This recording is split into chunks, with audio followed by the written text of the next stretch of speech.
All right, here's 7-1 day 2. Factoring is the focus. Okay?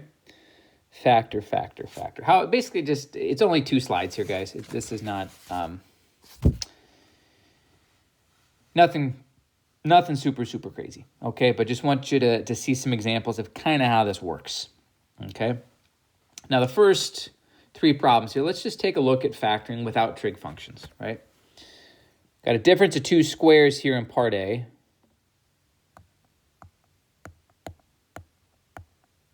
X squared and 4, right? Because 4 is a perfect square. So you have something like that, x plus 2, x minus 2. Okay? Over here on part B, right? The leading coefficient is still 1, right? So you're gonna split that term apart, and then you're looking for two factors of 20 that add up to -9. Okay?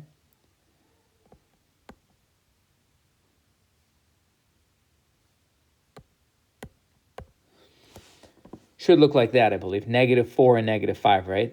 They would give you a product of -20. They would both add up to -9. Okay?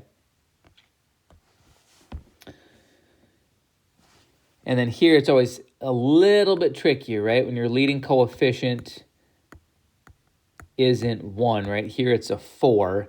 You know, I'm sitting here looking at factors of -3 and looking at like, all right, how do I want to split these up? Okay?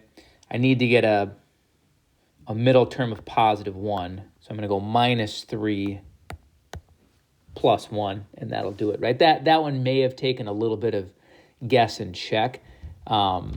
Really, with -3, you know, it's like plus or minus 1, plus or minus 3. The issue there would be like 1x and 4x versus splitting it up 2x and 2x, right? I'm talking about these terms right there. You may have first decided to split them up 2 and 2 and then see that factors of -3, they just don't work, right? There's no way to do that, okay? Yeah. If you throw in trig functions, keep this in mind. Apply the same rules. You basically factor the same way. Here's how you want to do this.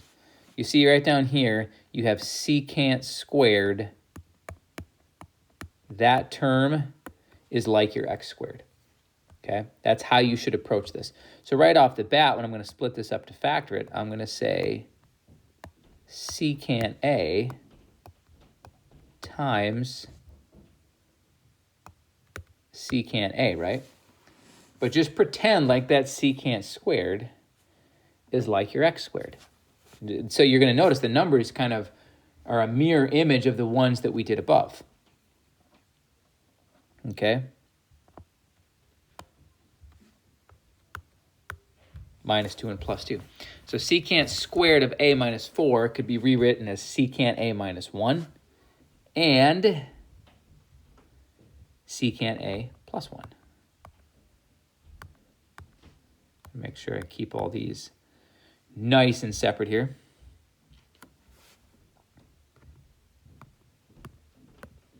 All right, cotangent squared plus 9 cotangent plus 20, okay? Instead, so where you have an x squared, right, just kind of pretend that a cotangent goes with that x, okay?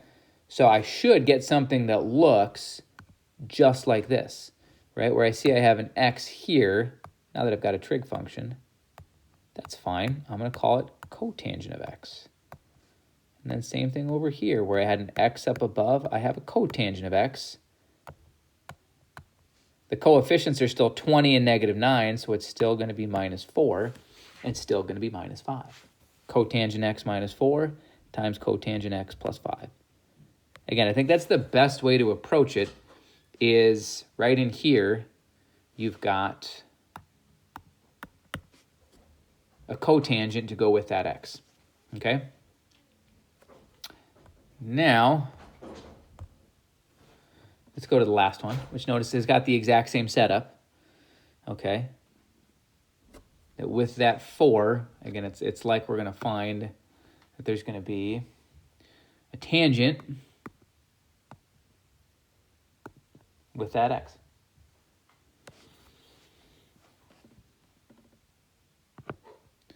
So this, again, if you're going off of the example from right before it, honestly, that's like the easiest way to think of it is with those x's right in front of them, slide in tangents. That's honestly pretty much what's going on. So we could go 4 tan theta minus 3. Here, I'm going to have to scoot over a little bit. And then here you would have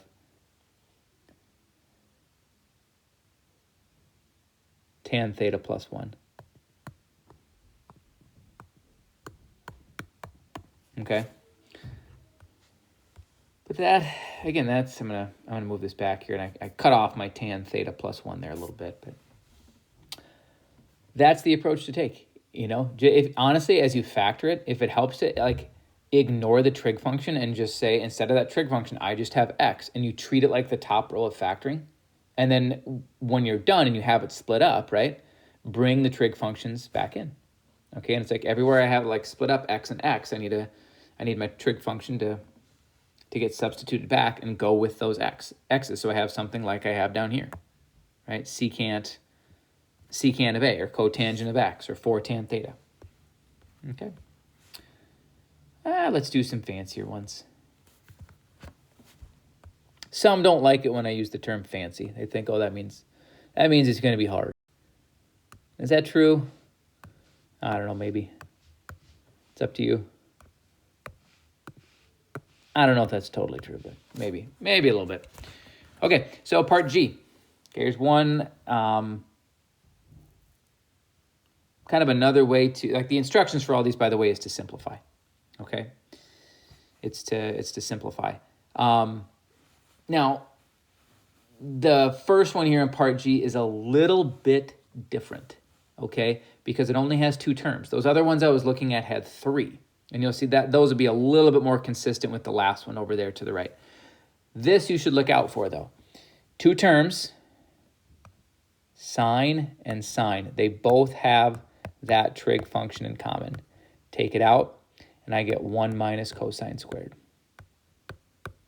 Okay. Typically, if you see that you can do that, you've got multiple terms that all have this trig function in common, take it out. Okay? Then you actually see here 1 minus cosine squared. If I rearrange one of my Pythagorean identities, that is sine squared.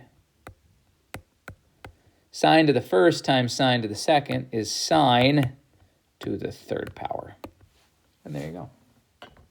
Okay. There you go.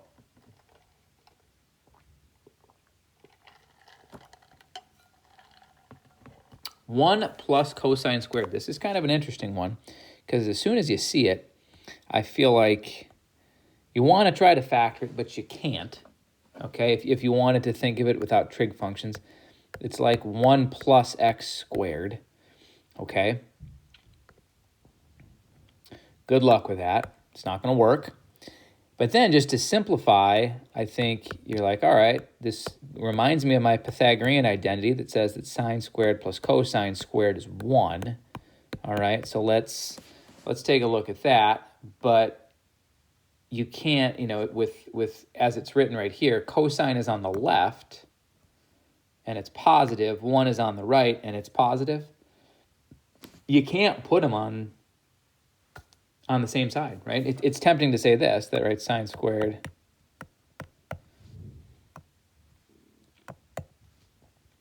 that answer is equal to sine squared, but that would be positive 1 minus cosine squared. And then when you put those 2 terms on the same side, 1 and cosine squared, they have opposite signs. So in fact, on this one, all we can say is just not factorable.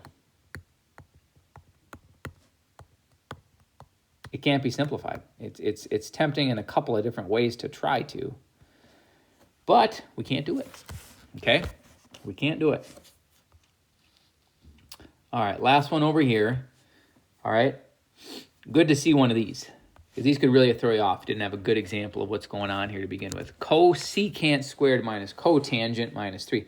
It's got 3 terms, so you want to say that it's pretty similar to one of the problems we did up above. Okay? Except there's 2 different trig functions, and if you're wondering, is that an issue? It is. That is a bit of an issue. However, and you should do this, if you see it going on, I know I have an identity of cosecant that is the same as 1 plus cotangent squared. Every time you're able to do that, when I say do that, I mean make a substitution so that you get everything in terms of one trig function. You should do that. Okay, you should do it. You have an identity that fits it perfect, right? So what I'm thinking through here is like trying to put myself in your shoes to like know to do this. Okay, 2 different trig functions to factor. That's an issue. I go to my list of identities and I see, all right, cosecant's got to go, but I've got an identity that's perfect for it because it takes out cosecant, switches it to cotangent, which is the other trig function that I have, right? You want to do that, okay? For sure. Now I start to rearrange some stuff, and I get cotangent squared minus cotangent minus 3, and now it's really looking like one of those problems from the first slide, right? And again, if you wanted to, you could say this is like x squared minus x minus 3. Whoops. Whoops, I got to back up. Back it up. I don't like that 3 at the end. Hopefully you caught that. Yeah, so when the one just disappeared, right? Are you allowed to just have a 1 disappear? No, you're not. You have 2 like terms you could combine. So if you wanted to say minus 2, that'll work. And then right down here, that'll work, right? The 1's gone because 1 minus 3 is negative 2, okay? Essentially just combining like terms. But that's basically what you have. X squared minus x minus 2, okay? So again, you can go ahead and factor that. Okay? The only way to get that middle term to be negative 1 would be a minus 2 and then a plus 1. Okay, right? We'd split it up x and x, but this is where the trig function comes in. Split it up cotangent x and cotangent x. Okay? Cotangent x minus 2 times cotangent x plus 1. Okay? A little bit different, but kind of the same, right? Factoring with trig functions. It looks a little bit different because you're splitting up trig functions, but as far as the rules that it's based on, I hope you saw today that it's kind of the same as the way we factored before.